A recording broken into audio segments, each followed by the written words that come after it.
on to this final session for March, and really great to have Democratic Society here, who I've kind of worked with, and Democratic Society work with a range of different sectors on democracy. I won't steal their thunder by introducing them too much on who Democratic Society are.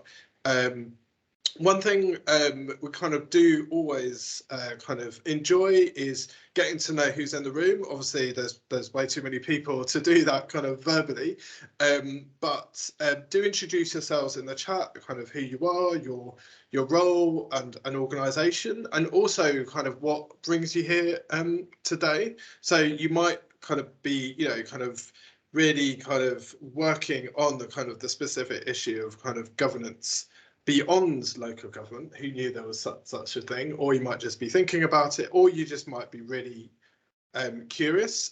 All of those things are all good, but it's good to know who's in the room. It also kind of helps you to be able to make connections while the speakers are presenting as well, and then obviously gives you an opportunity to connect with them kind of in the breakout sessions too.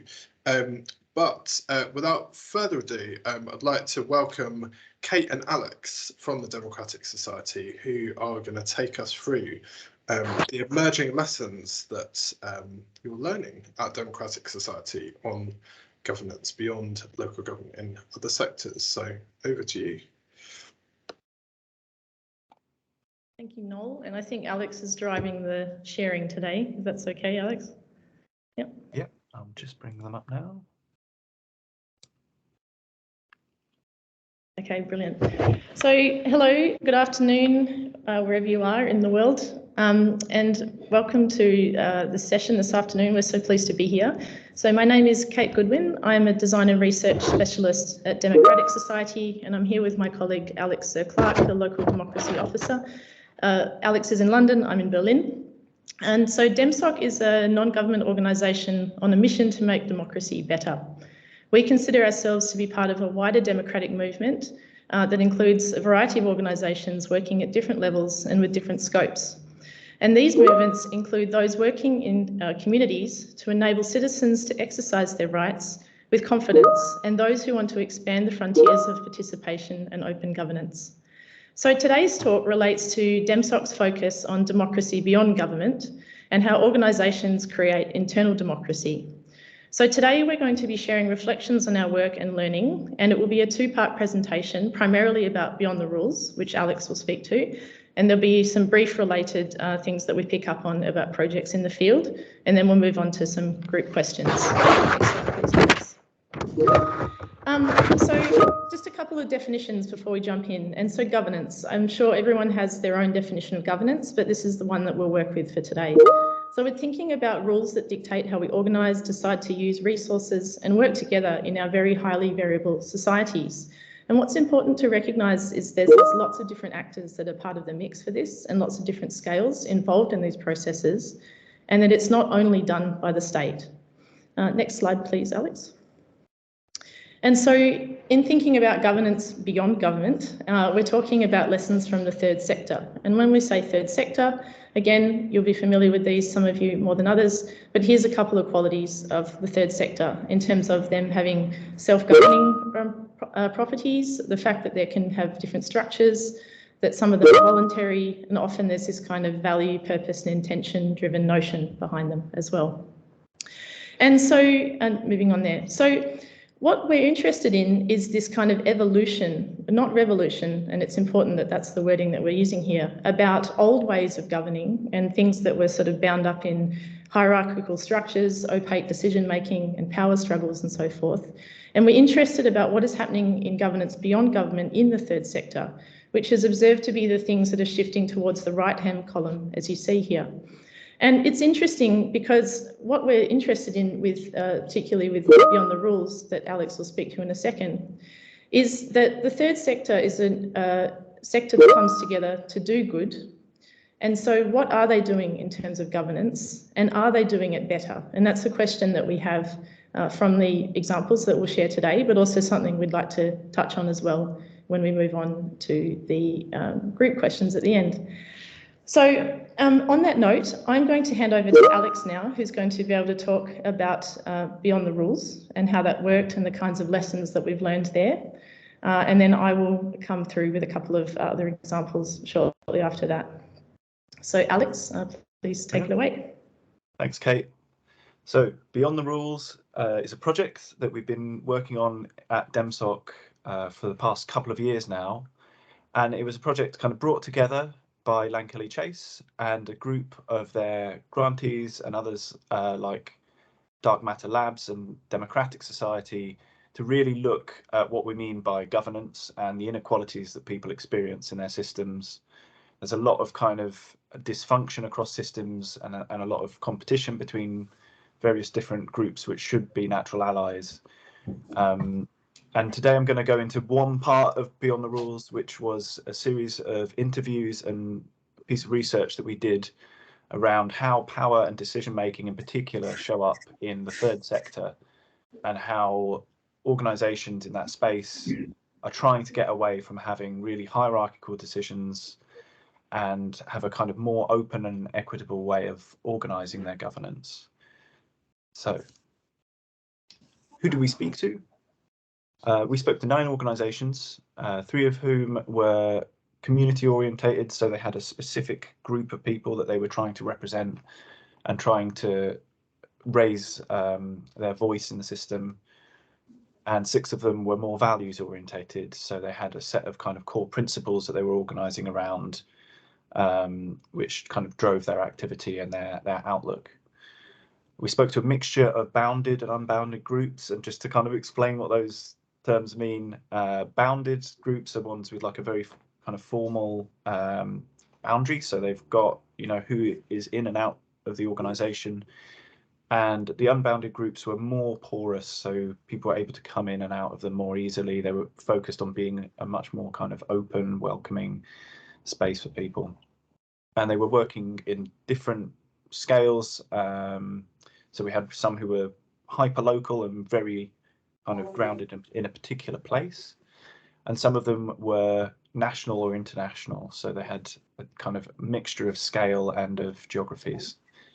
And we tried in going out and looking at how these organizations were distributing power and decision making within their settings. We tried to find people who were in charge of deciding who was involved in deciding, if that makes sense. So who had been involved in setting up these structures to begin with, and who was responsible for maintaining. What have we learned? It has been a kind of muddy and sticky process, in that governance is a muddy and sticky process. So it's taken time and commitment of the people who have been involved in these, in setting up these kind of different structures and different ways of working, to kind of wade through this and find a different way of organizing.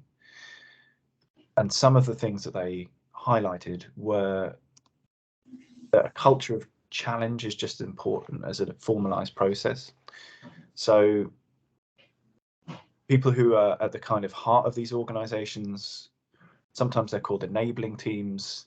They're the people who are kind of helping to organize the activity in these spaces. They have a really key role in helping to encourage people speak up, and they need to be comfortable with discomfort, and to set the tone in terms of welcoming people into that space, being willing to hear hard truths and being open to being challenged.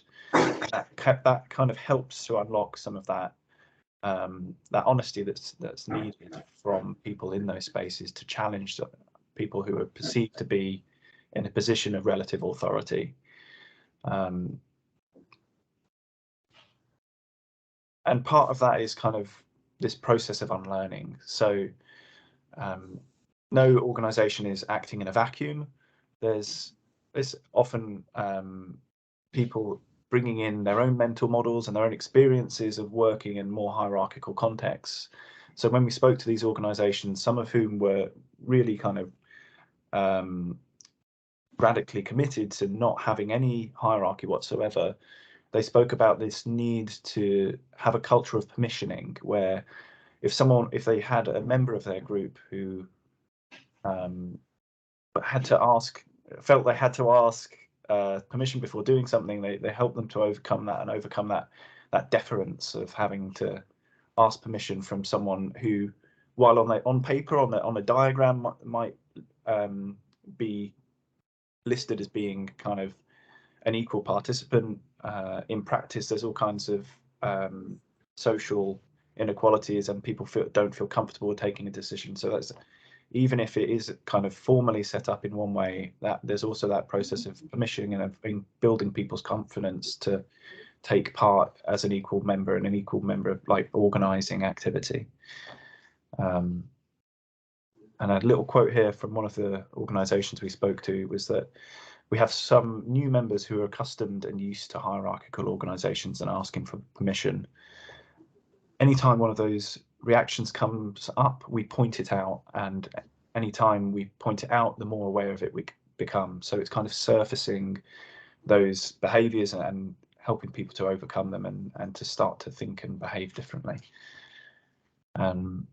Another organisation spoke about not having to wait for someone else to be in the room. So whoever turns up to a network meeting makes a decision about something, and that's how they've done voting. So it's not on the team. In this case, there's a paid staff team who are helping to convene a community with lived experience of a problem, and then the people who actually turn up to a meeting, who are able to be there, are able to say, you are the right people to be here, you can make a decision about this. We don't have to, always wait for someone else to be in the room. Another big part of this is transparency. So and this was something that really varied between the scale of organisations that we spoke to, as you might imagine. So power in small organisations can often be more easily personified. It's quite straightforward to point to someone who, for instance, has been able to be in a paid role, or who has been there a relatively long period of time. And we're talking, remember, about the third sector here, so in voluntary and community organisation settings. And being able to kind of highlight that and draw attention to it means that it at least can be approached on a person-to-person basis. But when it comes to larger, more hierarchical and formalized contexts, it can be very difficult to try and surface that alongside all of the kind of long-established hierarchies and formal governance structures. And when we try to dig into what can help disrupt that, it sometimes needs a jump from someone in a position of relative authority and power to kind of create the space for that change to start to happen. And it's really important as part of that to really manage expectations in the same way that you might if you were running a participatory process or a deliberative process with members of the public.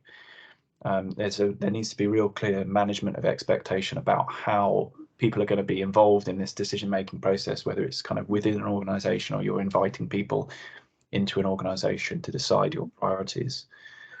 Being clear about what decisions are up for grabs, what kind of power is going to be distributed, and what structures need to remain in place. It also brings its own problems, particularly around safeguarding. So while there needs to be a kind of transparency about what decisions are happening where, and who's involved in making those decisions to kind of build trust, some of the groups also spoke about how that can sometimes be in conflict with the need to have safe spaces and confidential spaces where the priorities of particular groups of people who might need confidentiality to be part of that need to be considered. So it can't just be, completely transparent at all stages. Something else they mentioned was that a lot of hierarchy is put in place because of a need in the third sector to conform to charity commission guidelines or funding requirements, and kind of creating deliverables and reporting requirements. And that in itself creates a kind of a pressure to have these hierarchies, which can create these outputs for funders and for bodies that people are responsible to. So trying to resist those pressures as well as resisting and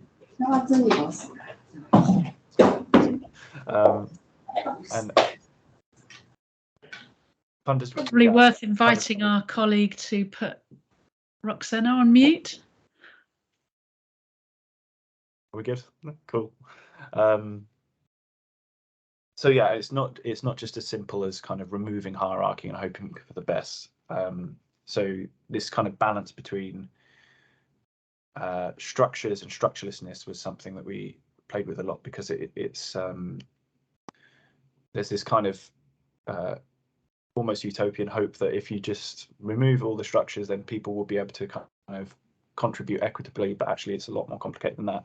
And there's all kinds of buried social and relational hierarchies which need to be surfaced and considered. So it's really about trying to figure out what structures work for the context that organizations are in. So not necessarily taking the kind of off-the-shelf boilerplate structures, some of which are sort of imposed by reporting requirements, but not veering into kind of having this super, amorphous shape either, which can in itself be really disempowering for people, because they need to know where to access information, who to engage with, how they're expected to behave, and where the best place for them to spend their time is. And something that one of the organisations said was that they've refrained from being pulled into existing governance structures, and that's been a benefit for their participants, but it's made their job as the staff team much more difficult, because it's kind of more difficult to hold that tension and to make sure that the groups are being engaged and their network members are involved in more kind of consent or consensus-based decision making, which in itself can be very time consuming to come to, but ultimately is much more reflective of the needs of the people in their network. And yeah, that kind of structureless and structurelessness was something when we're asking, how does this scale? How does this work in larger organizations? And that was about kind of striking a balance. So trying to figure out what structures are actually helpful, and creating kind of more sociocratic models of distributing power throughout a large organization, and having transparency about what decisions were happening where, rather than really relying on that super relational based approach that these smaller organizations took to creating more equal power dynamics. It was about surfacing where the power was showing up in that big organization and allowing people to navigate it. And then this was a quote as well from this was from one of the larger organizations. So they kind of envisaged this map of where they would plot structures and plot power and decision making within their organization, and they said it would be a kind of three-dimensional, transparent. So you've got that kind of amorphous thing, with alongside that having some sort of framework to allow people to navigate it. So it's kind of anchored, and it's not just this space where no one really knows what rules they're meant to behave by or how they're meant to work in it together. So kind of linking that back as well to those key people I spoke about at the start, which were around the people, the enablers really, who are the people who have a lot of institutional knowledge, who might have more time or resource to help organize these spaces. And that's around that kind of relational leadership and active allyship. So they've got that role in building the trust of the people in those spaces and making sure that they're comfortable to contribute to discussions, inviting the challenge. So creating that kind of culture based on equal contribution and open challenge of a decision that might have been taken without them there. And a real focus on kind of active listening and kind of equality of voice, and trying to do what they can to share the information and make sure that the language that they're using isn't exclusionary, to make sure that people can come into that space and have the information they need to make informed decisions without having to, you know, read all of the company documents going back 5 years or something. And this was a really good quote as well, which was from one of those organisations. So it was around the need to how important it is to consider how individuals show up, particularly those in positions of greater power. So there needs to be comfortable with uncomfortable conversations, painful discussions in relation to decision making, and that very personally affecting conversations need to happen. People need to be able to put egos to one side and help others use their voice and be willing to learn.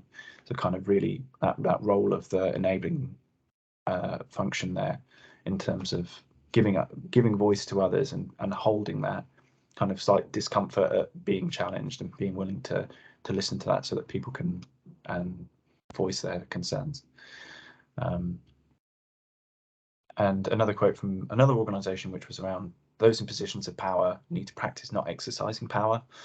So that's not necessarily about giving their power away, but just about other people in those spaces being able to use the power that they've got and be encouraged to use it. So that links back to that kind of that unlearning process. So making the space for others to use their power and kind of encouraging that. And a couple of other quotes here, just around good decision making being around authenticity, deep reflection, trust, and a willingness on an individual level. So again, kind of putting the ego to one side and making space for people to take part in decision making.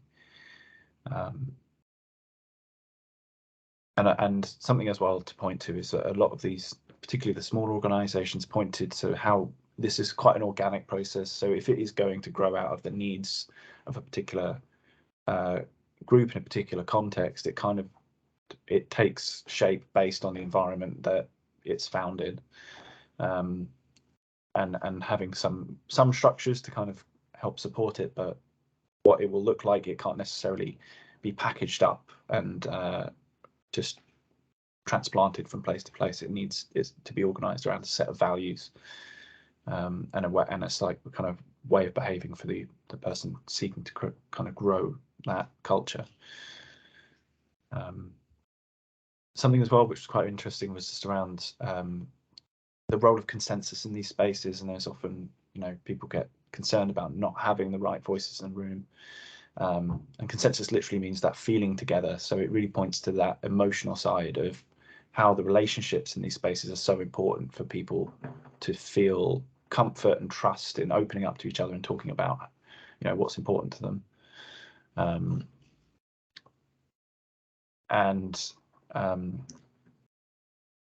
Alongside that, there is the issue that consensus isn't always the answer for some of these organisations. So it's more about deciding what kind of decision-making process you need in the context. So keeping up the pace, particularly in kind of so these smaller organisations where they're trying to affect change,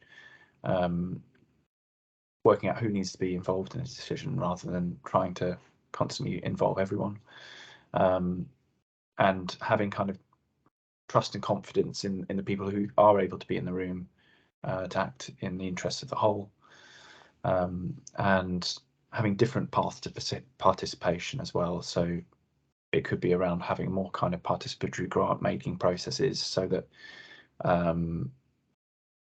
people who are benefiting from a grant giving process are actually involved in distributing funds, or having more sociocratic methods of decision making and structuring organisations. So it's more based around consent rather than consensus.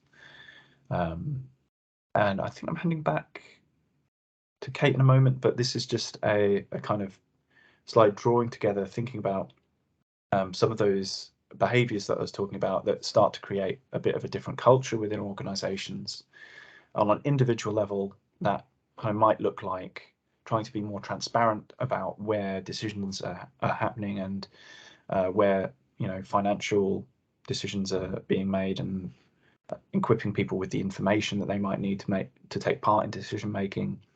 It might be around building their trust and permissioning people and equipping them to do that unlearning that we spoke about. And those behaviours such as kind of active listening and with a focus on not creating exclusionary language.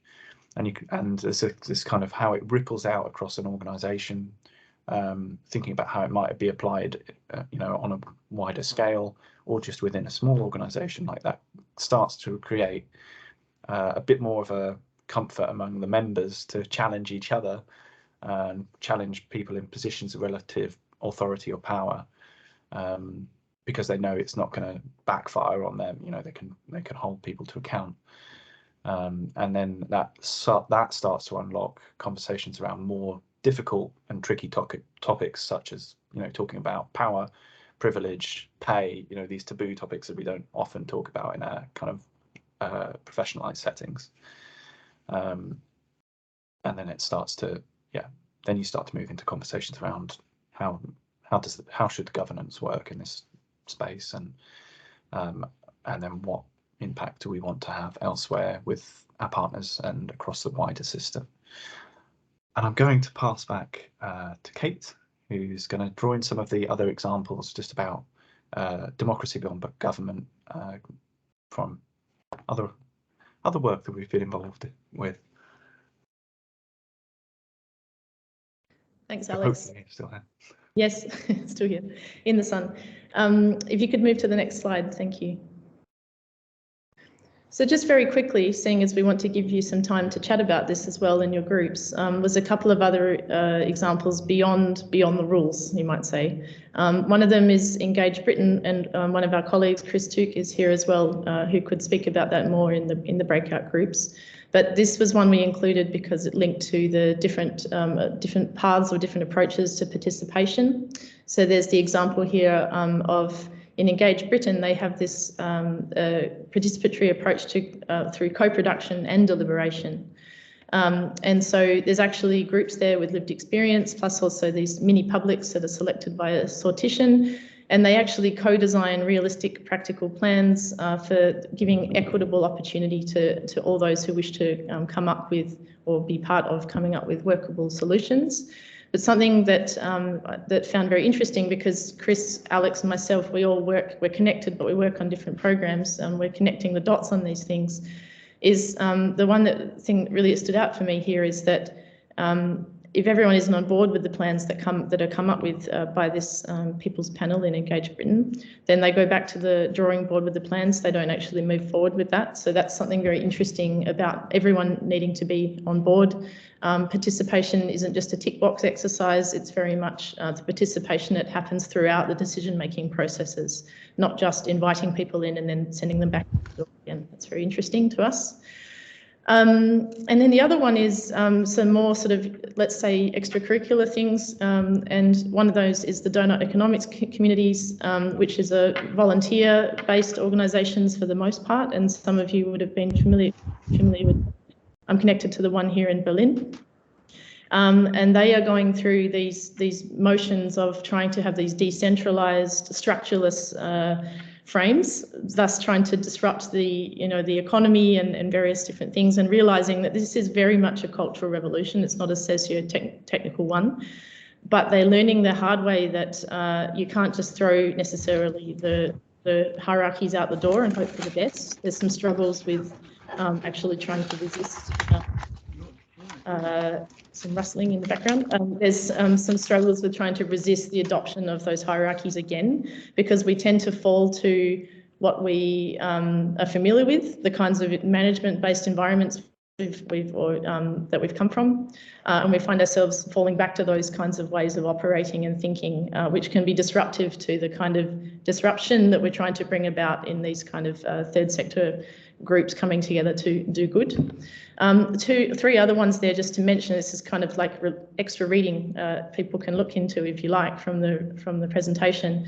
Micro-solidarity, I don't know if anyone has heard of this particular model, but it's something worth looking into for ways of working at different sizes with this idea of pods, crews and congregations, and this kind of autonomous ways of working that are somewhat decentralised but are basically aligned around shared values, principles and purposes.